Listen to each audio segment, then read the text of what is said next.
From the Ticats Audio Network, this is Ticats Today with Louie B. Yes, it is Ticats Today for a Friday, October the 15th, 2021. And yes, it is Friday. Happy Friday to you, to your family, to everybody. We've made it to the end of another week. And one of those weeks where, you got Monday off. Well, I mean, the Ticats were working. I was working.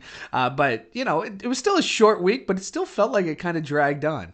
Maybe it's because the Ticats were on the bye week this week. But, yes, we've made it to Friday. Thanks so much for tuning in all week. And we've had some big news to talk about. Yesterday, of course, we heard that it'll be a full house for the 2021 Grey Cup. It'll be a bit of a modified Grey Cup week.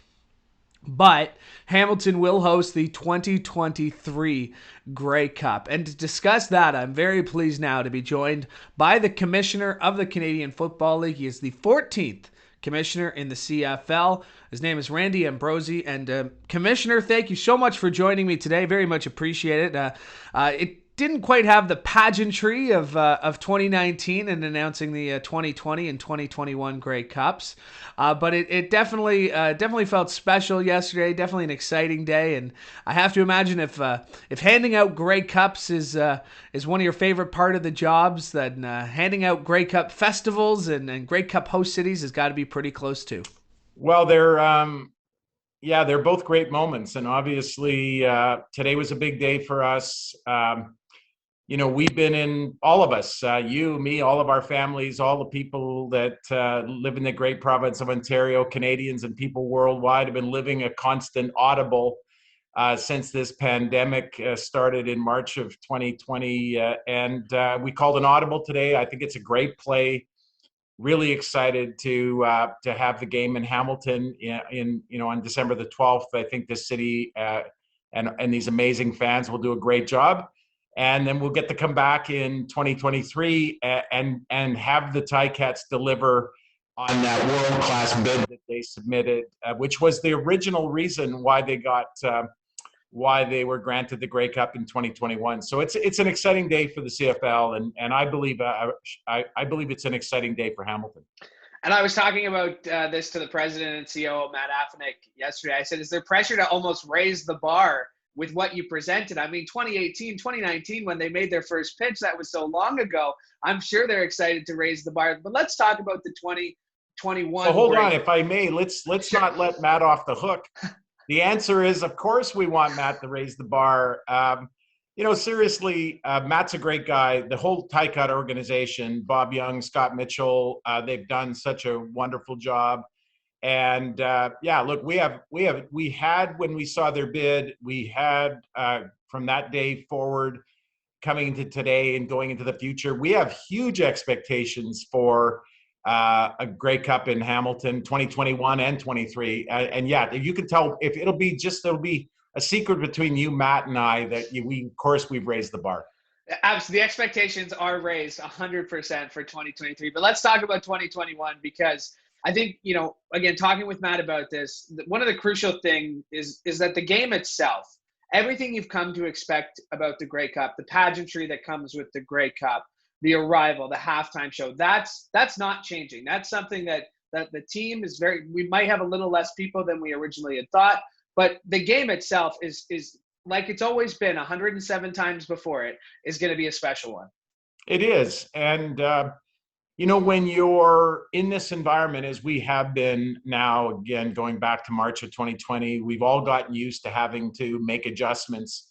Look, we are going to do a lot. It'll be a great Grey Cup. Make no mistake about it, Matt. The Matt and Scott will put on a great Grey Cup, and Bob, of course, cheering them on as he always has. But it's just going to be. We're going to make adjustments to make it safe, to make sure that everything we do, we can execute really well. But it's going to be a classic. All of those things you described will be there. And then the most important thing is that we're going to see a great Grey Cup game with all the pageantry that we all come to appreciate that the game stands for.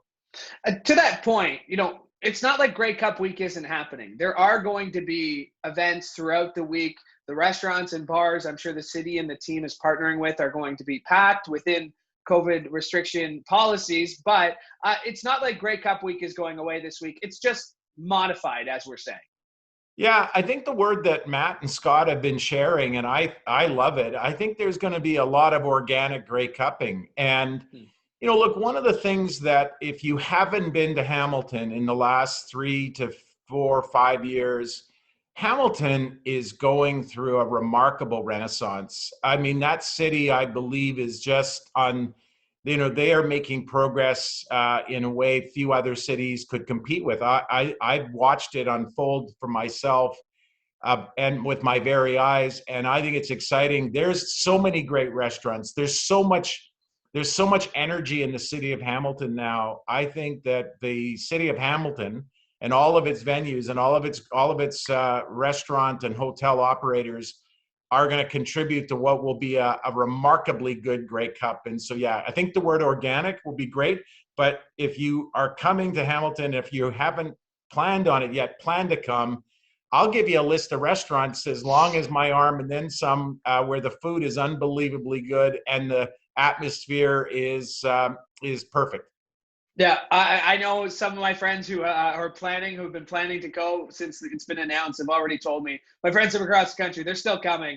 They might just have to crash on my couch for the week, and I'm ready to put them up. Let's talk about 2023 though, because you kind of mentioned that you don't want to leave Matt off the hook here, but 2023, bringing it back within two Grey Cups in 3 years. That's not just something that the league and the team kind of said, hey, let's do this. This took a lot of work behind the scenes with many different partners to pull it off, didn't it? Yeah, it did. And, really the credit really goes to our Board of Governors, who understood that, presenting the Grey Cup as Hamilton will is going to have challenges.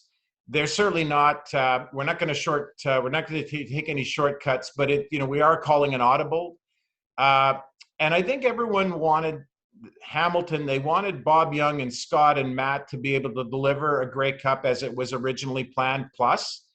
And so it was exciting to share that vision with our governors, to see our governors embrace that vision, knowing that it was a fair way to first of all, to make sure we put on a great game this year, and then come back in 23. It just worked out as well as a person could possibly hope for it. But all the credit ultimately goes to our governors for embracing that vision. And it was exciting for me to make the announcement today, but really the full marks go to the governors.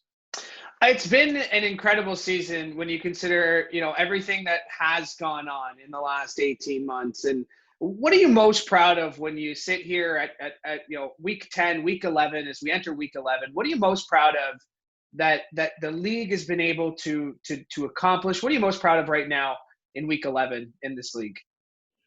Well, boy, there's so many. I can't say one thing. I'd say the collaboration between the teams and the league office, football operations, the work that Greg Dick has done on the health and safety plan. I'm so excited about our two chief medical officers, Dr. McCormick and Dr. Nadeau, and the contributions they've made. Super proud of that.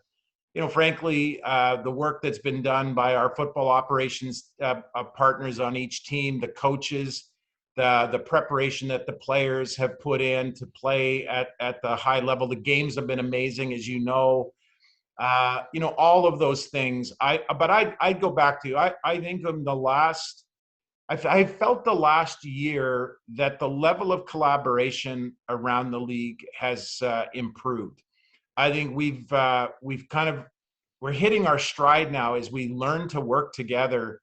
And I'm probably most proud of that. But again, all those other things I mentioned, and then I've got another, it's like my list of restaurants. I got a long list of these things that I'm excited about as well. But I think the things I mentioned are at or near the top of my list. And to that point, I mean, you mentioned the players and the coaches and the football operations staff. I mean, I always think of the tier one employees of this league right now, right? The guys who are walking around, who are going through the testings, who have had to go, like the sacrifice that these guys are kind of putting out to make sure we can put out such a great product, like you said, we've been doing. I just feel like it's important to acknowledge the sacrifice that those players, especially American players, who it's a little bit of a different year. They might not be going down with certain restrictions, but I think it's just important to acknowledge the players and the coaches and the rest of the Tier 1 employees for what they've been doing this season as well. Yeah, I couldn't agree with you more. Look, they have all operated in a different model, different mode than is normal, and I know it hasn't been easy. And I agree with you. Big shout out to all of them for how hard they've worked. You know, we've pressed hard to do everything we can to make sure that we create the safest environment for everyone. But you know, it takes two to tango, right? You can't have all of those policies and programs and protocols and rules if you don't have players and coaches and all of our operations partners to carry them off. So yeah, I agree. Total shout out. And when we get to Grey Cup this year and we award the Grey Cup, I'm often reminded that we talk about football being the great team sport. I think this will be the great team season where we all had to play together and work together to get through it. And that'll be a moment of great pride for not just the CFL, but for all of Canada, really. That's well said, and a perfect way to end this. Mr. Commissioner Randy Ambrosie, thank you so much for doing this. I know you're a busy guy this week, just handing out Grey Cups and, just a typical week for the Commissioner of the Canadian Football League. Thank you so much for doing this. Very much appreciate it. My pleasure. Best wishes to you and your family and to all of your viewers. And my thanks to the commissioner, the 14th commissioner of the Canadian Football League, Randy Ambrosie, for joining me on today's show. And my thanks to you for tuning in and for tuning in all week, especially during a bye week. You know how much I appreciate your support. Thank you, thank you, thank you. I hope you have a fantastic weekend. A nice, relaxing weekend, maybe. I know I am. So thanks for checking us out. We are back on Monday as the Ticats return to practice ahead of their game next week against the Ottawa Redblacks. Once again, have a fantastic weekend. Thanks so much for tuning in. For the Ticats Audio Network, I'm Louie B. Hoping you have a great day. Ticats Today with Louie B. Subscribe, like, and get your Ticats fix every weekday.